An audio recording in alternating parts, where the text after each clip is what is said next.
Em 300 anos, o Brasil viveu 3 ciclos econômicos: do pau-brasil, do açúcar e do ouro. Todos eram voltados à exportação e aos cofres de Portugal. Em 1800, o mundo já tinha vivido o Iluminismo, a independência dos Estados Unidos, a Revolução Francesa, e a Revolução Industrial já fazia fumaça. Mas a colônia continuava analfabeta, escravocrata, proibida de produzir. Tudo no Brasil estava prestes a mudar, e acelerado por um general francês.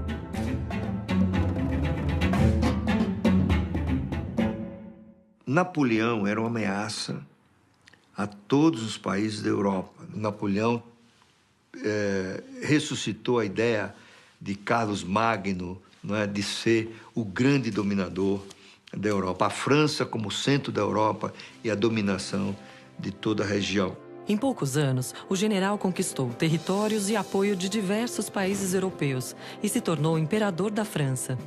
Já que o Napoleão não conseguia invadir a Inglaterra e derrotá-la militarmente, ele tenta estrangulá-la economicamente.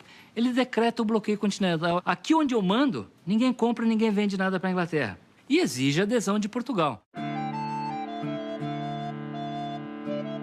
Já naquela época, 1808, o comércio era dominado pela Inglaterra. E a partir do século XIX, a Inglaterra se tornou a grande provedora de crédito, puro e simples, para países. Portugal tinha uma aliança antiga com a Inglaterra e, diante da pressão poderosa dessas duas potências militares, aí o príncipe regente, Dom João, foge para o Brasil. Foi a Inglaterra que garantiu a vinda da família real para o Brasil, né? A vinda da família real fugida de Napoleão em 1808, ela trouxe entre 10 mil e 15 mil pessoas, que era a elite portuguesa. Toda a corte portuguesa, dos nobres, barões, príncipes, os grandes funcionários públicos, os chefes militares, escrivães de polícia, policiais. Toda a aristocracia portuguesa vem embora para o Brasil. Um dos primeiros atos do Dom João VI foi abrir o país ao comércio internacional, quebrando já de partida o pacto colonial. O Brasil só podia comerciar com Portugal, a partir daí pôde comerciar com outros países diretamente, né? Com a concessão de privilégios à Inglaterra. Com a vinda da família real, aqui a sede do reino passou a ser o Brasil. E foi um caso único na América Latina, né? Da colônia que vira sede imperial e da sede imperial que passa a ser gerida a partir da colônia. A metrópole virou colônia e a colônia virou metrópole. Significa que o Estado português se transferiu para Rio de Janeiro, né? A sede dele. E ele traz também o aparato do Estado português. Uma junta comercial, a Guarda Nacional, a Biblioteca Nacional, o Jardim Botânico, um Conselho de Fazenda, isso é, como se fosse um Ministério da Fazenda, onde as decisões da economia seriam tomadas, um erário real, onde as rendas seriam colocadas e analisadas. As cortes de justiça, ele traz a segurança, ele traz a imprensa régia. Começou a se imprimir jornal, começou a ter faculdade no Brasil. Ele cria fábricas de pólvora, fábricas de ferro. Em suma, o Brasil começa a ser forjado a partir desse período. O Rio de Janeiro se transforma muito, em todos os aspectos. A cidade ganha jardim botânico, museus, bondes, teatros, escolas de artes. Dom João VI foi obrigado a trazer ou a implantar no Brasil instituições que só existiam em Portugal. E uma dessas instituições foi justamente a criação de um banco. Banco do Reino Unido, Portugal e Brasil. Banco do Reino Unido, Portugal, Brasil e Algarve. Banco Dom João. Banco Dom João. Perfeito. Banco do Brasil. Banco do Brasil maravilhoso. Dom João criou o primeiro Banco do Brasil. A ideia foi criar um banco com capacidade de formar um lastro de ouro e, a partir dela, emitir moeda. Precisam de circulação monetária, precisam de dinheiro para circular, como um organismo precisa de sangue, vamos dizer assim. Então, além de ter um aumento da circulação de dinheiro, surgiu moeda de diferentes tipos. A economia, digamos assim, se transformou numa economia com traços mercantis muito maiores do que era no passado. Na Europa, Napoleão Bonaparte foi derrotado e a França voltou a ter as fronteiras de 1790. Sem a ameaça napoleônica, os portugueses exigiam o retorno de Dom João VI e uma constituição. Quando Dom João VI voltou para Portugal, em 1821, ele levou o lastro do banco. Terra amada, ainda hei de tirar muito mais. Com o regresso da família real a Portugal, não se conseguiu mais, né, levar o Brasil de volta para uma situação anterior, né? Tanto que houve todo esse processo que culminou com a própria independência do país em 1822. Tivemos o primeiro jeitinho brasileiro. Pegamos um rei português, transformamos em brasileiro e ele ficou como imperador do Brasil e nós passamos a construir esse império com um herdeiro do reino do trono de Portugal, né? Em 1822, o Brasil rompe os seus vínculos com Portugal, mas ele mantém inalterada a estrutura econômica, social e política. Que era uma independência formal, mas uma dependência cultural e econômica e financeira muito grande, né, dos países ricos. Os governantes continuaram os mesmos, os ministros continuaram os mesmos, os comerciantes continuaram os mesmos, as relações do país com o exterior continuaram as mesmas. Nós mudamos a nossa dependência de Portugal para a Inglaterra. Não muda mais nada. O analfabetismo continua tão grande quanto era, a escravidão permanece o latifúndio, país exportador de matérias-primas. Mas, de qualquer forma, foi um avanço importante em relação ao período colonial, que era um desastre. Na realidade, há uma mudança grande do ponto de vista político e institucional, porque agora se tratava de construir uma nação. As elites podem pensar num projeto de Brasil, um projeto novo,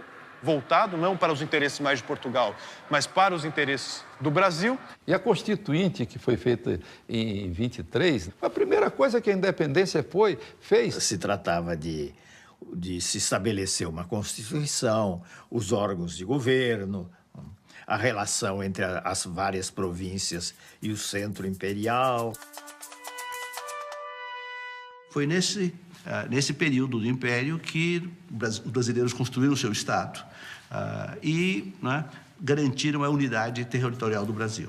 Só que seus grandes produtos de exportação, cana, especialmente do Nordeste, já estavam completamente em crise. A mineração também já vinha num processo de decadência bastante grande. E esse é o primeiro grande desafio do Brasil: voltar a se colocar no mercado internacional. Foram estabelecidas as condições para o reconhecimento de Portugal, da independência do Brasil, e entre estas estava a assunção pelo Brasil da dívida de Portugal com os bancos ingleses.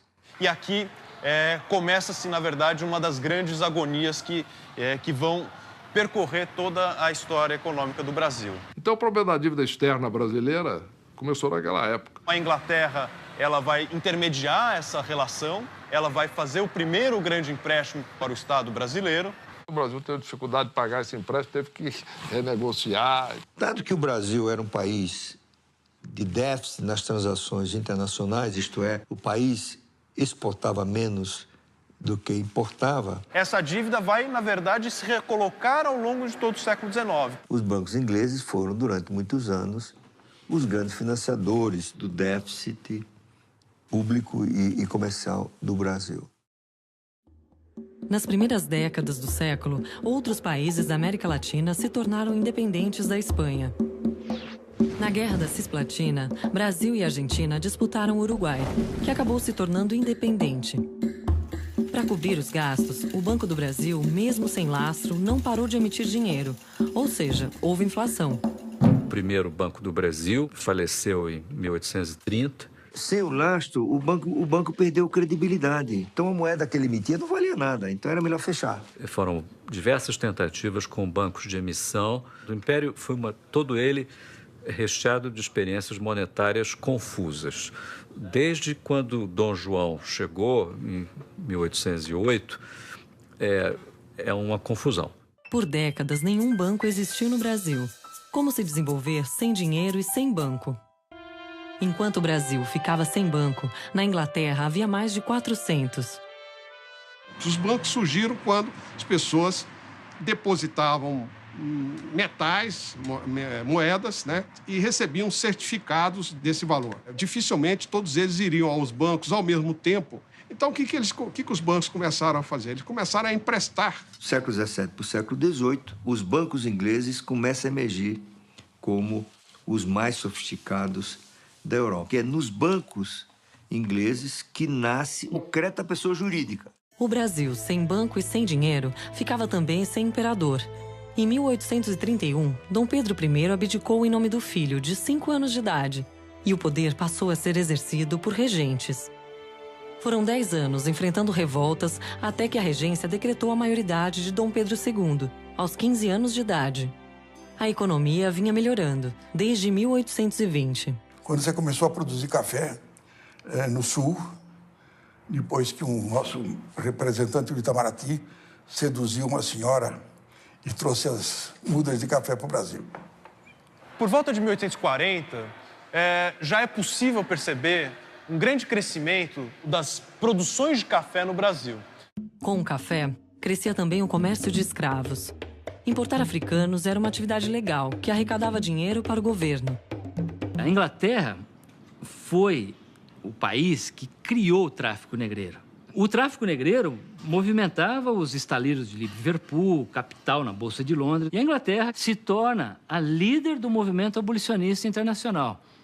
E começa a pressionar o Brasil. E aí os ingleses decretaram o banimento do tráfico negreiro. Então o Brasil começou a ter seus navios capturados em alto mar.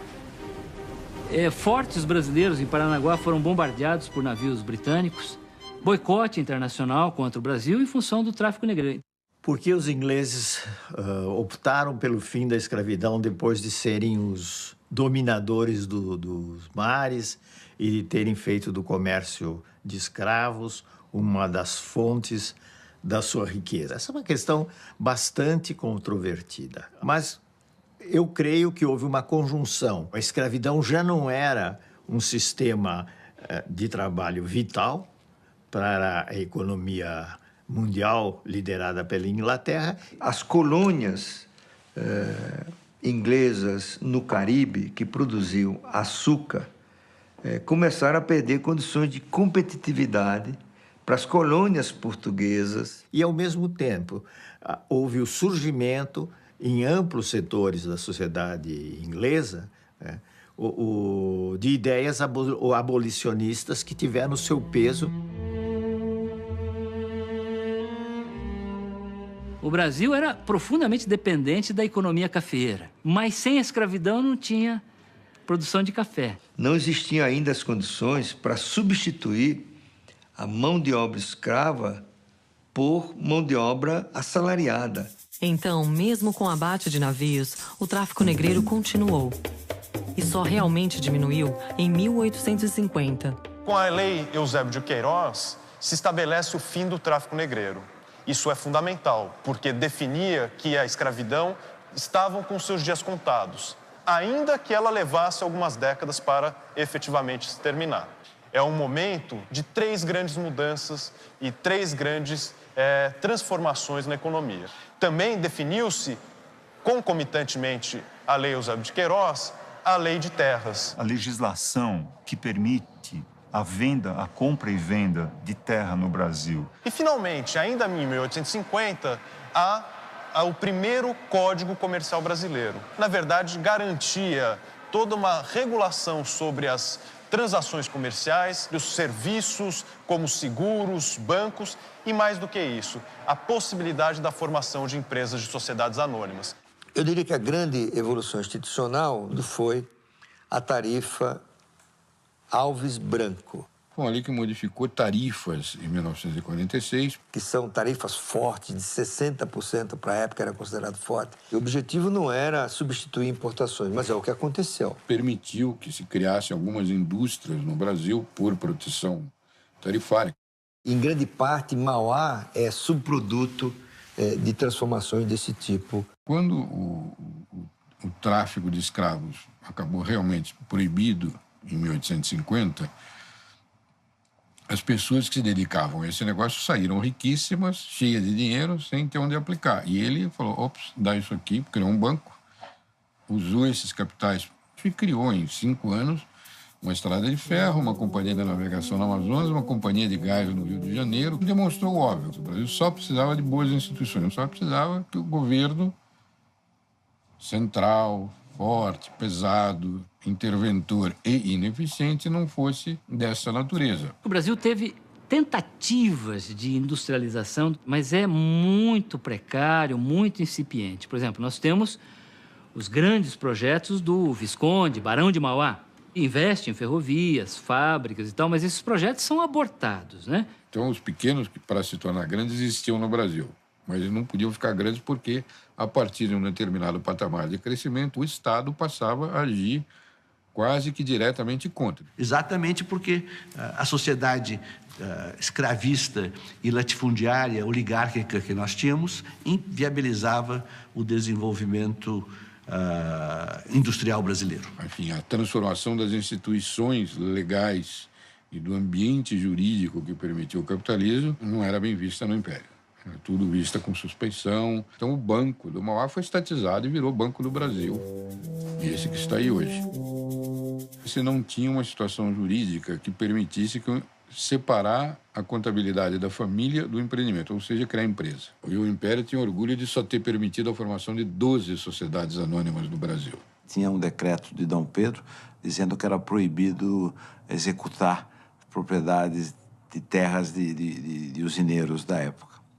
Mas o negócio foi desenvolvendo, foi melhorando e o Brasil passou a se desenvolver cada vez mais. Mesmo com tantas dificuldades, o Brasil se modernizava. Mas e o agronegócio? O agronegócio brasileiro também teve um desenvolvimento muito grande à medida que eles foram abrindo novas fronteiras. Então, a partir de 1850, 1860, a economia cafeira ela se acelera muito rapidamente. Então, o café ele rapidamente se espraia do Rio de Janeiro para São Paulo. Ele sai de São Paulo, ele vai para o Paraná, ele sobe do Paraná, entra no sul de Minas, vai para o Cerrado. Ele começa a assumir proporções gigantescas. Então, isso mudaria o padrão da economia e mudaria também regionalmente o motor da economia. Vai se tornando, então, a principal exportação do Brasil. O Brasil tinha quase que o monopólio da economia ou do mercado cafeeiro no exterior. Aquele café que sai como sacas de café e chega ao exterior, retornavam como rendas para o país. E era esse ouro, essa moeda, que financiaria tanto o Estado como as importações brasileiras. O fenômeno maior da indústria, do surgimento da indústria, vem muito acompanhado com a produção do café. Com as ferrovias, as 3 importantes ferrovias paulistas, a Sorocabana Paulista e a Mogiana, refletiram sim e apoiaram, alavancaram o avanço da cafeicultura de modo especial. O café fez os portos, o café fez as estradas de rodagem, de ferro. A construção de companhias de navegação, a formação de bancos e companhias de serviços públicos. Todos esses negócios podiam não depender diretamente do café, mas eram financiados ou sobreviviam às custas das rendas que o café gerava para a economia brasileira. Além do café, o crescimento também era financiado por empréstimos de bancos ingleses. Era o financiamento para o pagamento de projetos da economia brasileira, era o financiamento para o pagamento de novas dívidas. Você precisava sempre de recursos crescentes para pagar suas dívidas anteriores. Por isso, a dívida ela tende a crescer ao longo do tempo e o Brasil precisa recorrer, em vários momentos, a refinanciamentos, chamados, por exemplo, de founding loans. Na Europa, pequenas nações se uniam, criando Itália e Alemanha. A segunda revolução tecnológica foi muito calcada também em conhecimento científico. Foi a revolução do final do século XIX que nos trouxe a eletricidade, nos trouxe os motores movidos a combustível líquido, derivados de petróleo, todos os eletrodomésticos, todos os aparelhos com os quais nós lidamos até hoje.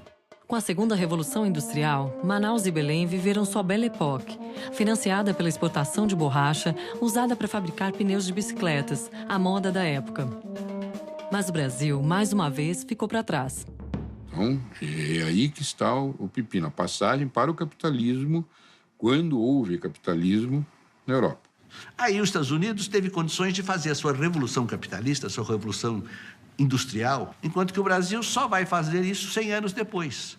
Quando chega em 1800, os Estados Unidos é apenas 2 vezes mais rico em termos de renda per capita que o Brasil.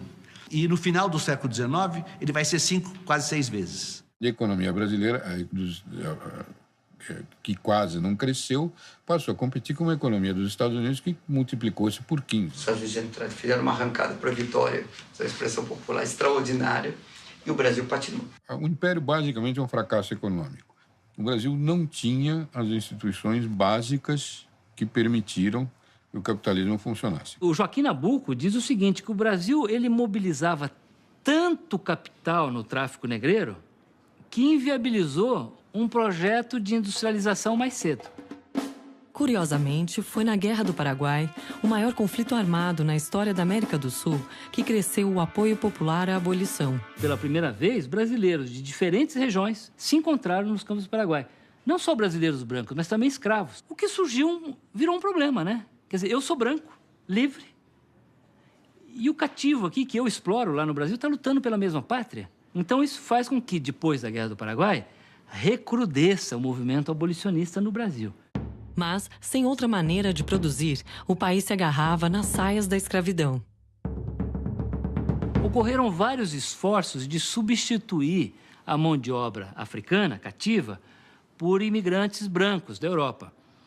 Mas as primeiras tentativas fracassaram, porque os fazendeiros queriam tratá-los da mesma forma como tratavam os seus escravos. Enfim, não era um problema fácil de resolver. No caso do Brasil, ele foi sendo resolvido com o tempo. O Brasil foi um país que retardou enormemente o fim da escravidão. O Brasil foi o último país do mundo ocidental a abolir a escravatura, ou o alto atraso na abolição da escravatura refletem uma certa inércia, uma certa dificuldade do país se transformar em direção às direções assumidas por outros países. Então, o Brasil, na segunda metade do século XIX, se tornou um pária internacional, mais ou menos como foi a África do Sul durante o regime do Apartheid. Quer dizer, o Brasil é um país que as mudanças sociais, elas são lentas. E no Brasil isso foi conseguido quase que sem nenhuma disputa, né? Quase que veio de fora para dentro, a abolição, porque os ingleses primeiro bloquearam, impediram o tráfico, né? Depois surgiram as leis subsequentes. São as famosas leis que a gente aprende na escola, lei do ventre livre, lei dos sexagenários, etc, etc. Então, a combinação desses dois fenômenos, a pressão internacional com o movimento abolicionista dentro, interno, faz com que o resultado seja a Lei Áurea em 1888. Se por um lado o Império fazia as pazes com a humanidade e a Europa, por outro perdia qualquer apoio interno. Os libertos foram jogados à própria sorte. E as plantações de café ficaram sem trabalhadores. Em 1888, começava uma grande crise econômica, social e política.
A colônia continuava analfabeta, escravocrata, proibida de produzir.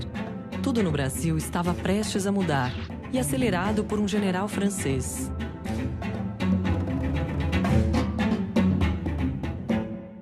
Napoleão era uma ameaça a todos os países da Europa. Napoleão ressuscitou a ideia de Carlos Magno, não é, de ser o grande dominador da Europa. A França como centro da Europa e a dominação de toda a região. Em poucos anos, o general conquistou territórios e apoio de diversos países europeus e se tornou imperador da França. Já que o Napoleão não conseguia invadir a Inglaterra e derrotá-la militarmente, ele tenta estrangulá-la economicamente. Ele decreta o bloqueio continental. Aqui onde eu mando, ninguém compra, ninguém vende nada para a Inglaterra. E exige a adesão de Portugal. Já naquela época, 1808, o comércio era dominado pela Inglaterra. E a partir do século XIX, a Inglaterra se tornou a grande provedora de crédito, puro e simples, para países. Portugal tinha uma aliança antiga com a Inglaterra e, diante da pressão poderosa dessas duas potências militares, aí o príncipe regente, Dom João, foge para o Brasil. Foi a Inglaterra que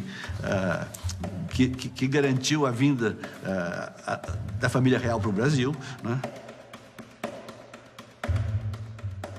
A vinda da família real fugida de Napoleão em 1808, ela trouxe entre 10 mil e 15 mil pessoas, que era a elite portuguesa. Toda a corte portuguesa, dos nobres, barões, príncipes. Os grandes funcionários públicos, os chefes militares. Escrivães de polícia, policiais. Toda a aristocracia portuguesa vem embora para o Brasil. Um dos primeiros atos de Dom João VI foi abrir o país ao comércio internacional, quebrando já de partida o pacto colonial. O Brasil só podia comerciar com Portugal, a partir daí pôde comerciar com outros países diretamente, né? Com a concessão de privilégios à Inglaterra. Com a vinda da família real, aqui a sede do reino passou a ser o Brasil. E foi um caso único na América Latina, né?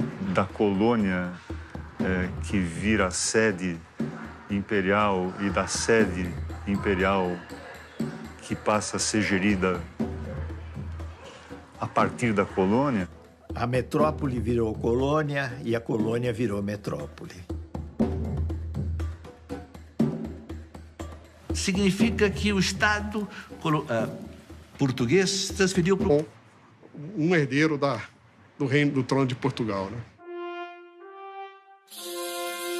Em 1822, o Brasil rompe os seus vínculos com Portugal, mas ele mantém inalterada a estrutura econômica, social e política. Que era uma independência formal, mas uma dependência cultural e econômica e financeira muito grande, né, dos países ricos. Os governantes continuaram os mesmos, os ministros continuaram os mesmos, os comerciantes continuaram os mesmos, as relações do país com o exterior continuaram as mesmas. Nós mudamos a nossa dependência de Portugal para a Inglaterra. Não muda mais nada. O analfabetismo continua tão grande quanto era, a escravidão permanece o latifúndio, país exportador de matérias-primas. Mas, de qualquer forma, foi um avanço importante em relação ao período colonial, que era um desastre. Na realidade, há uma mudança grande do ponto de vista político e institucional, porque agora se tratava de construir uma nação. As elites podem pensar num projeto de Brasil, um projeto novo,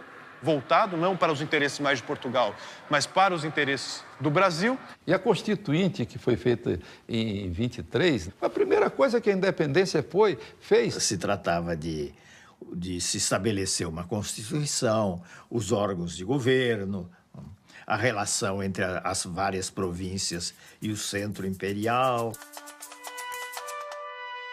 Foi nesse período do Império que os brasileiros construíram o seu Estado e, né, garantiram a unidade territorial do Brasil. Só que seus grandes produtos de exportação, cana, especialmente do Nordeste, já estavam completamente em crise. A mineração também já vinha num processo de decadência bastante grande. E esse é o primeiro grande desafio do Brasil: voltar a se colocar no mercado internacional. Foram estabelecidas as condições para o reconhecimento de Portugal, da independência do Brasil, e entre estas estava a assunção pelo Brasil da dívida de Portugal com os bancos ingleses.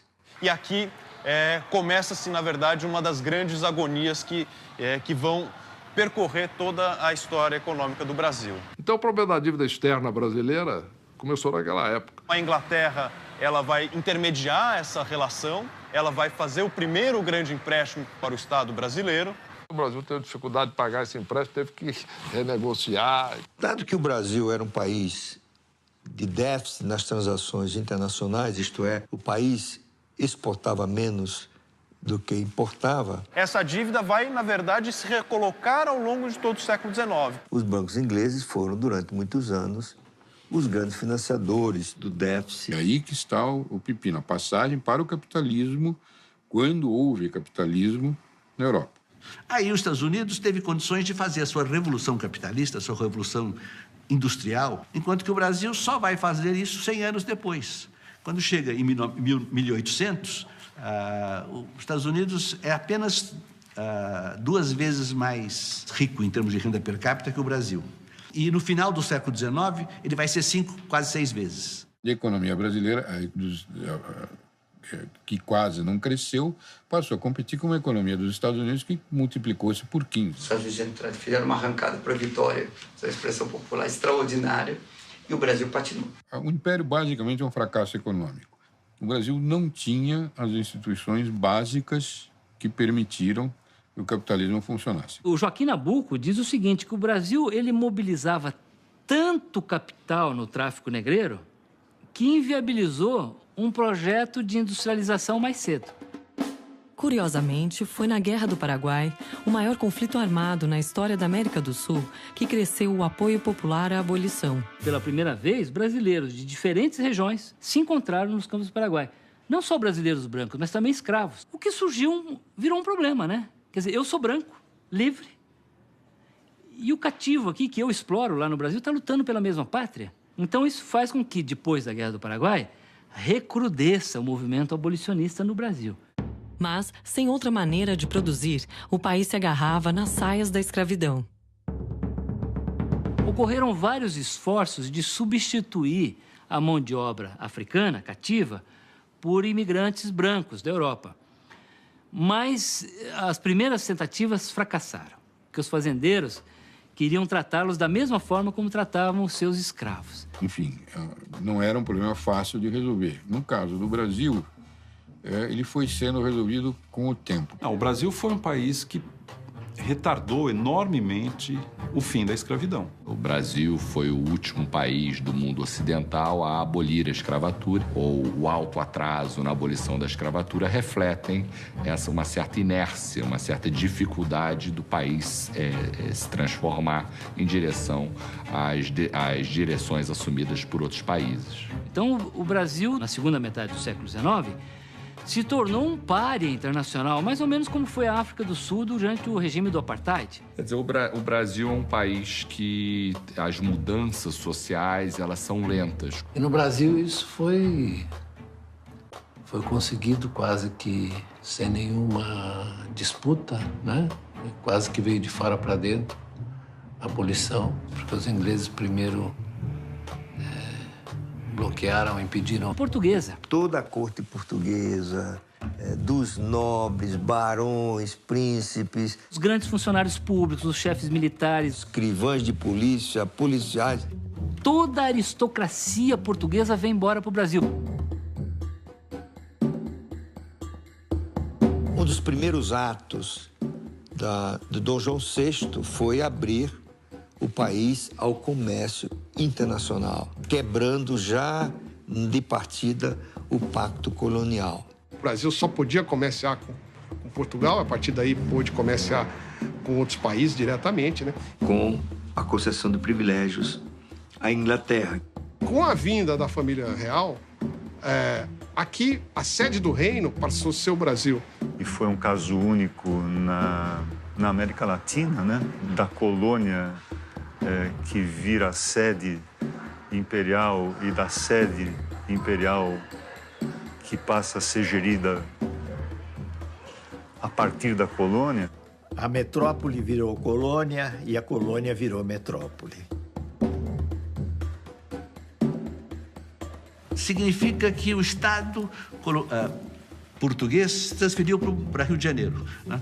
A sede dele. E ele traz também o aparato do Estado português. Uma junta comercial, a Guarda Nacional, a Biblioteca Nacional, o Jardim Botânico, um Conselho de Fazenda, isso é, como se fosse um Ministério da Fazenda, onde as decisões da economia seriam tomadas, um erário real, onde as rendas seriam colocadas e analisadas. As cortes de justiça, ele traz a segurança, ele traz a imprensa régia. Começou a se imprimir jornal, começou a ter faculdade no Brasil. Ele cria fábricas de pólvora, fábricas de ferro. Em suma, o Brasil começa a ser forjado a partir desse período. O Rio de Janeiro se transforma muito, em todos os aspectos. A cidade ganha jardim botânico, museus, bondes, teatros, escolas de artes. Dom João VI foi obrigado a trazer ou a implantar no Brasil instituições que só existiam em Portugal. E uma dessas instituições foi justamente a criação de um banco. Banco do Reino Unido, Portugal e Brasil. Banco do Reino Unido, Portugal, Brasil e Algarve. Banco Dom João. Banco Dom João. Perfeito. Banco do Brasil. Banco do Brasil maravilhoso. Dom João criou o primeiro Banco do Brasil. A ideia foi criar um banco com capacidade de formar um lastro de ouro e, a partir dela, emitir moeda. Precisam de circulação monetária, precisam de dinheiro.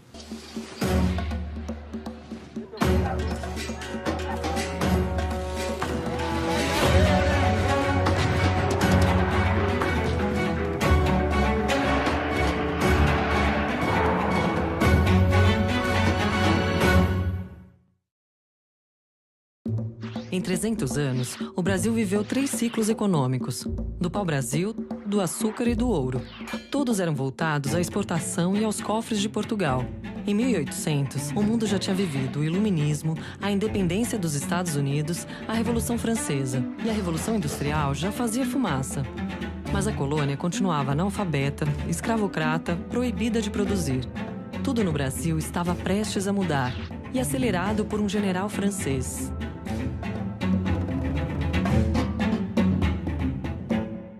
Napoleão era uma ameaça a todos os países da Europa. Napoleão ressuscitou a ideia de Carlos Magno, não é, de ser o grande dominador da Europa. A França como centro da Europa e a dominação de toda a região.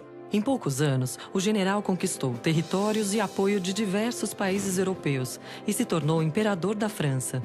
Já que o Napoleão não conseguia invadir a Inglaterra e derrotá-la militarmente, ele tenta estrangulá-la economicamente. Ele decreta o bloqueio continental. Aqui onde eu mando, ninguém compra, ninguém vende nada para a Inglaterra. E exige a adesão de Portugal.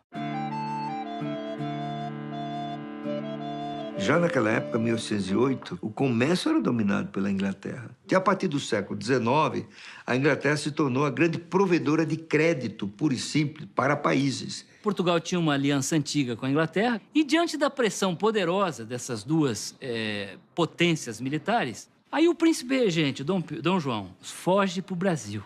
Foi a Inglaterra que garantiu a vinda da família real para o Brasil, né? A vinda da família real fugida de Napoleão em 1808, ela trouxe entre 10 mil e 15 mil pessoas, que era a elite portuguesa. Toda a corte portuguesa, dos nobres, barões, príncipes. Os grandes funcionários públicos, os chefes militares. Escrivães de polícia, policiais. Toda a aristocracia portuguesa vem embora para o Brasil. Um dos primeiros atos de Dom João VI foi abrir o país ao comércio internacional, quebrando já de partida o pacto colonial. O Brasil só podia comerciar com Portugal, a partir daí pôde comerciar com outros países diretamente, né? De Portugal. Em 1800, o mundo já tinha vivido o Iluminismo, a independência dos Estados Unidos, a Revolução Francesa. E a Revolução Industrial já fazia fumaça. Mas a colônia continuava analfabeta, escravocrata, proibida de produzir. Tudo no Brasil estava prestes a mudar e acelerado por um general francês.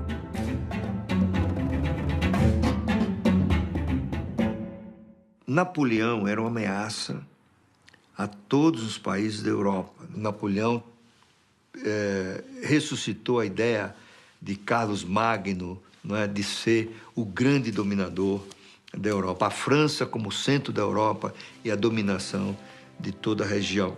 Em poucos anos, o general conquistou territórios e apoio de diversos países europeus e se tornou imperador da França. Já que o Napoleão não conseguia invadir a Inglaterra e derrotá-la militarmente, ele tenta estrangulá-la economicamente. Ele decreta o bloqueio continental. Aqui onde eu mando, ninguém compra, ninguém vende nada para a Inglaterra. E exige a adesão de Portugal. Já naquela época, 1808, o comércio era dominado pela Inglaterra. E a partir do século XIX, a Inglaterra se tornou a grande provedora de crédito, puro e simples, para países. Portugal tinha uma aliança antiga com a Inglaterra e, diante da pressão poderosa dessas duas potências militares, aí o príncipe regente, Dom João, foge para o Brasil. Foi a Inglaterra que garantiu a vinda da família real para o Brasil, né? A vinda da família real fugida de Napoleão em 1808, ela trouxe... Entre 10 mil e 15 mil pessoas, que era a elite portuguesa. Toda a corte portuguesa, dos nobres, barões, príncipes... Os grandes funcionários públicos, os chefes militares... Escrivães de polícia, policiais... Toda a aristocracia portuguesa vem embora para o Brasil. Um dos primeiros atos de Dom João VI foi abrir o país ao comércio internacional, quebrando já de partida o pacto colonial. O Brasil só podia comerciar com Portugal, a partir daí pôde comerciar com outros países diretamente, né? Com a concessão de privilégios à Inglaterra. Com a vinda da família real, aqui a sede do reino passou a ser o Brasil. E foi um caso único na América Latina, né?